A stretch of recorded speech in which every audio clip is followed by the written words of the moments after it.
break down in tears when you miss a penalty in extra time. You don't break down and cry when you miss a penalty in normal Just time. shows how passionate he is. I'm not sure about that, mate. I think that's a smokescreen. I think it was all about him. I think it was about his own personal glory. I think it was, that was about what he could achieve.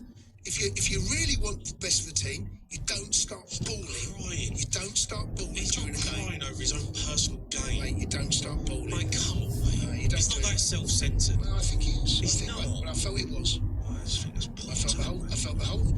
Well, I'm not alone. A lot of people feel that it wasn't just necessarily about the team. It was about his own personal success and about that particular moment. You do not you can't cry during a game.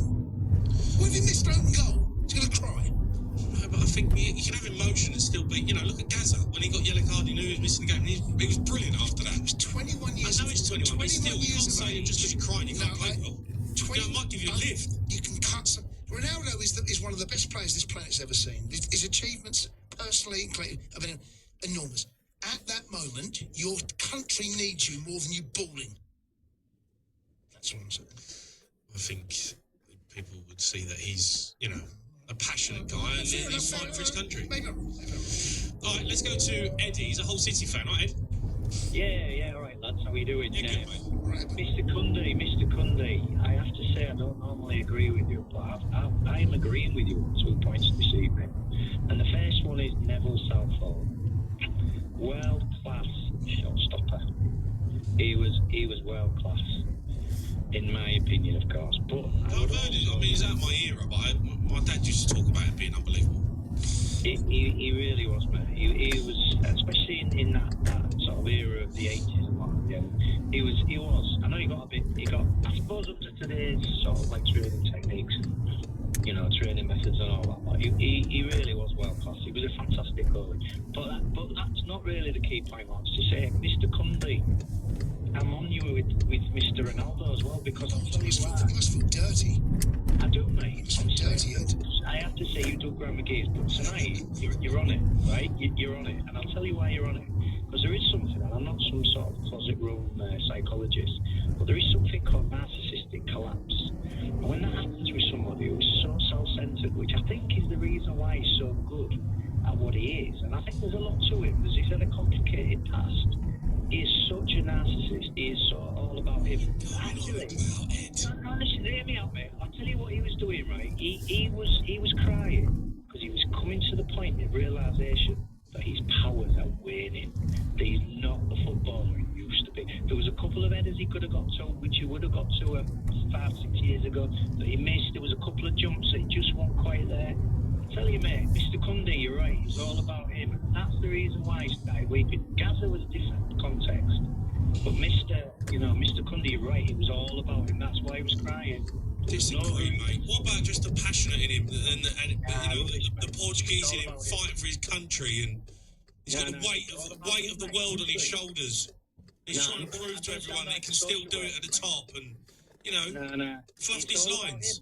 That's why he's so good. If you look at a lot of footballers, and I don't want to get sued here, but a lot of top footballers, the reason why they're so good in front of goals is because they don't think about anyone else. They just want to score for themselves. And there's a lot of examples of top footballers that just simply aren't bothered. They tell the grandma to score, and I think he's one of them. He would absolutely do anything to win matches, and he would sell his grandma at that to the highest bidder.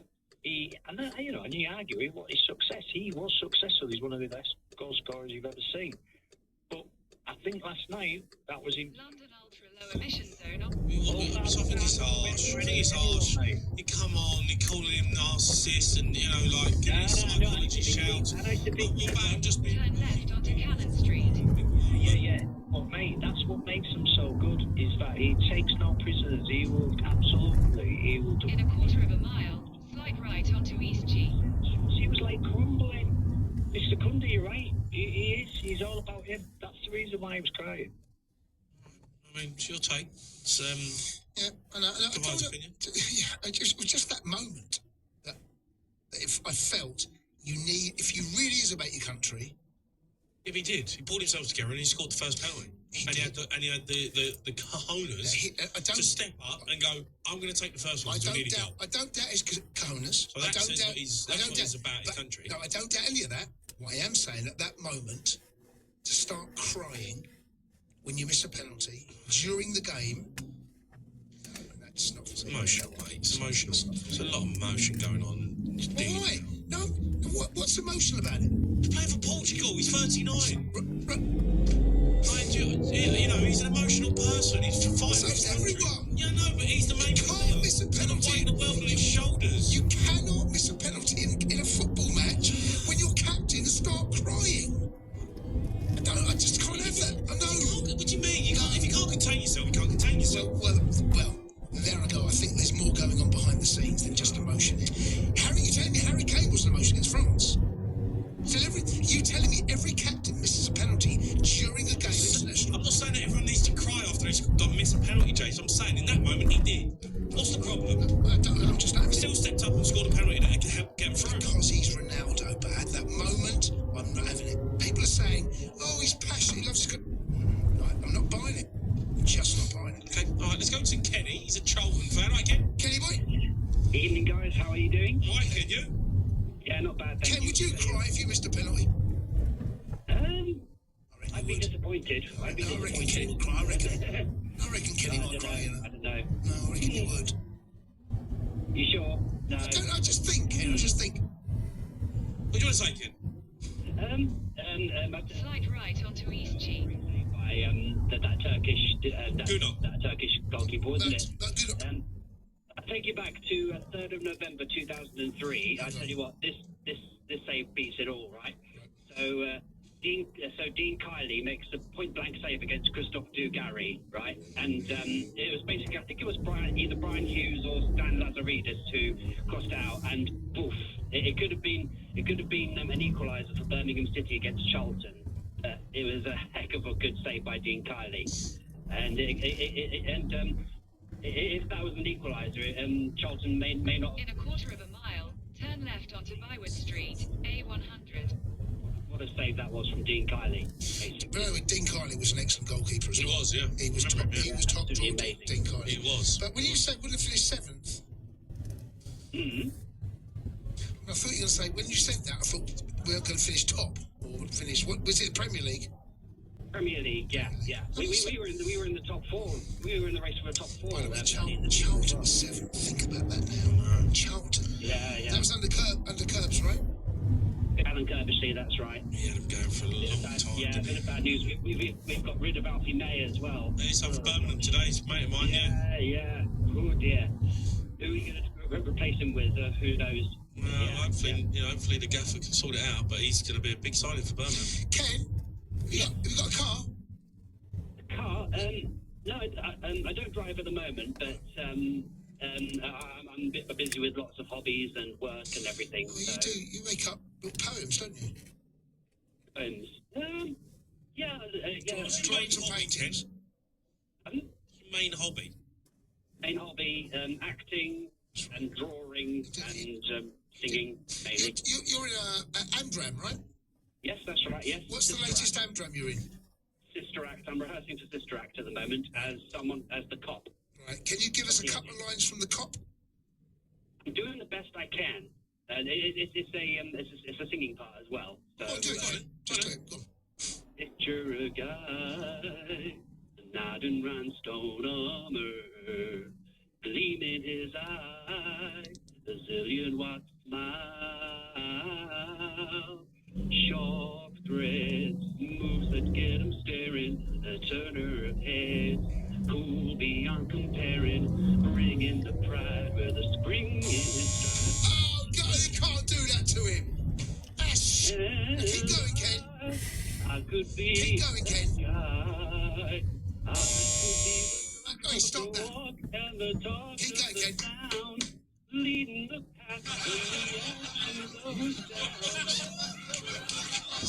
You can't. No. I could hold Keep going, Ken. to betcha I can set the world. Turn left onto Bywood Street, A100.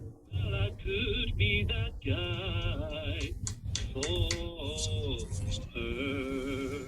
Ah, do you know what, Kenny boy? That's Do you know what, right? That's not behind the glass. Horrible Horrible. people, Out right? of order that, Bill. Oh, And Billy, Neil, Jack. Billy all and of Jack, you should be ashamed of yourself. and Neil, Max. Max is the worst, by the way. Yeah, Max is the worst, mate. He's putting it up on YouTube already. It's already going in. Well done, Should be. Ken. Top work. Well done, Ken. Keep your calls coming in. We'll try and squeeze a few more on. We've got Kevin Hatchard coming up next. Looking for a work van that'll make your business stand out from the crowd? Discover the ID Buzz Cargo from Volkswagen Commercial Vehicles. The all-electric van with head-turning retro styling and a roomy 3.9 cubic metre load volume. Yours from just £309 a month on a 24-month contract hire agreement with a £2,781 initial rental, so you can take your business on the road. Discover more at Volkswagen-vans.co.uk/Buzz Cargo offers. Business users only. Excludes VAT at 20%. 10,000 miles per annum. No ownership. Ordered by 30th. In a quarter of a mile, continue on to East Smithfield, A1203. Tarn Army. I fancy us to win it this year, you know. Yeah, we'll never hear the end of it if they do. Sign up to Betfred Online this summer and get £50 in free bets when you stake £10. In a big tournament, I like backing first goal scorer. Nothing better.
Yeah, good, matey, good. Kev, someone's just said to me in the ear that you've got a brilliant save for us. Well, the one that sprung to mind almost immediately was that David Seaman save. Arsenal against Sheffield United back in 2003. I've watched that save so many times. Still can't work out how he did it. How did he get the strength to actually claw that ball off the line when it was virtually, behind him? It is an absolutely incredible He almost save. hovers with the ball Yeah. in his hand for a second. Yeah. And Pescatello should really score, but he does enough. And then it's the brilliance of Seaman. Somehow, Seaman just stretches himself and just hovers in the air and just pulls out that. It's a slow motion save, isn't it? And you can't quite work out how he did it. But I've got to say that Mert Gunok save is right up there with the rest of that team. I mean, Kev, talk me through them. Turkey tonight. It's a good game, that. Yeah, it was. It was a great game. And I thought Vincenzo Montella got his tactics right with the defensive setup. I think Arda Güler caused all kinds of problems, not least because of the set-piece delivery. Austria never really dealt with that, to be honest. And I think it then became the kind of game that Austria hate, in the sense that what they want is a game where they can counter-attack, where they can break the game open, have lots of kind of transitional moments. And Turkey just went, okay, we've got our lead now. Let's see if you can break us down. And they did it once from a set play, but they weren't able to force a way through. The goalkeeper, as we've said, was absolutely stellar. Not just with his saves, actually. I thought it was great with the ball at his feet. And Merrick Demiral got the goals, but... In 1.5 miles, take the A1206 exit towards Isle of Dogs, Canary Wharf. So it's a real collective effort, and it's even more impressive when you think back in March, Austria stuffed them 6-1 in a friendly, and I thought we were going to get not something similar, but I thought Turkey would struggle to deal with the Austrian press, but they really stood up to it. Yes, they did, and there's so many different tactics. That's the beauty of a tournament like this, because you get so many different tactics, so many different styles, and that first goal of the game, in fact.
Because Spain and Germany's probably the two teams I've looked at and gone, they're the ones who are looking like real deals, but one of them's going out.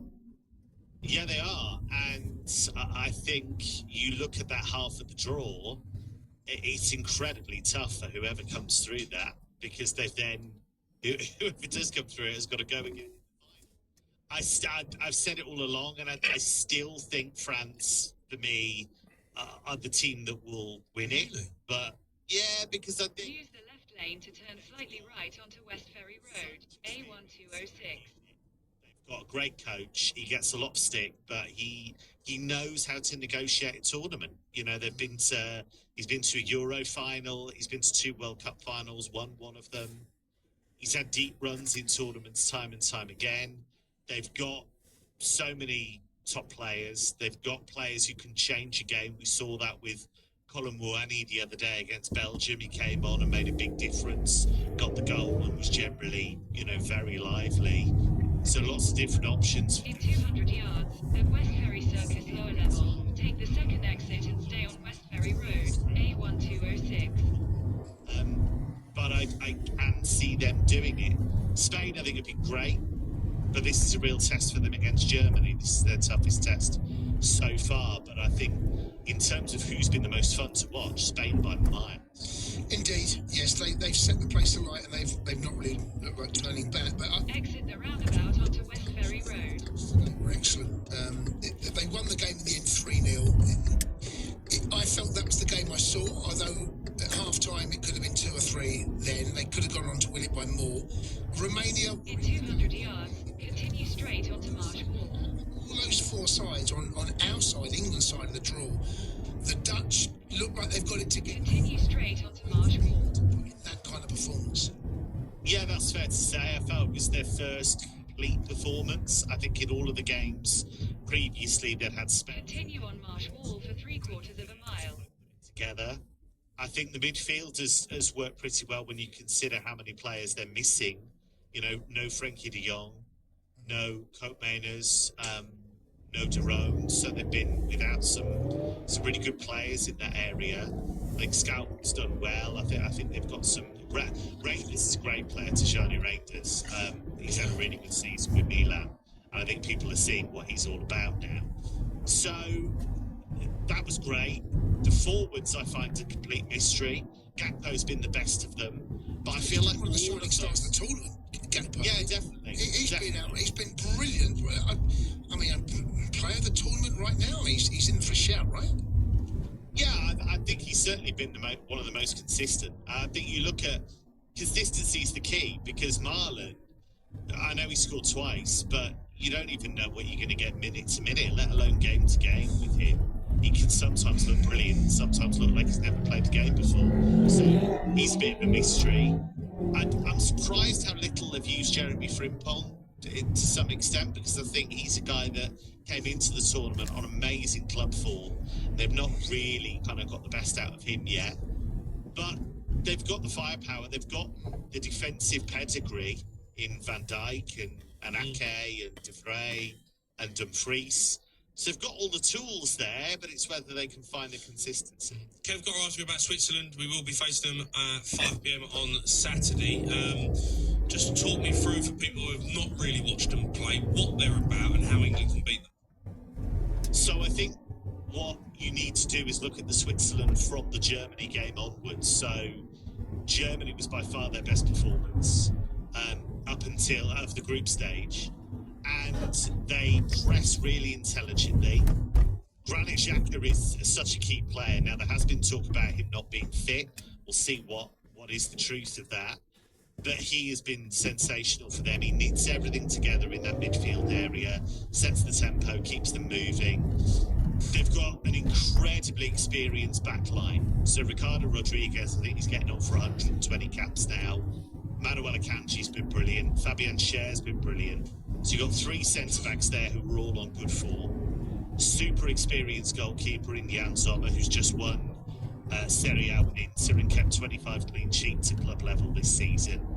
So they've got experience and quality all the way through the team, and they are a cohesive unit. So this is a really big test for England, and if they serve up the kind of performances they have done so far, they are going out. There's no doubt How do you about beat it. them, though, Kev? What's the way to beat them? Around the side, so in behind? What's the tactics? I think you have to be brave enough to play through the press. I think you have to affect Xhaka somehow. I think you can't allow him to just dictate and kind of saunter around and do his thing. Now, like Tony Kroos, it's difficult to get near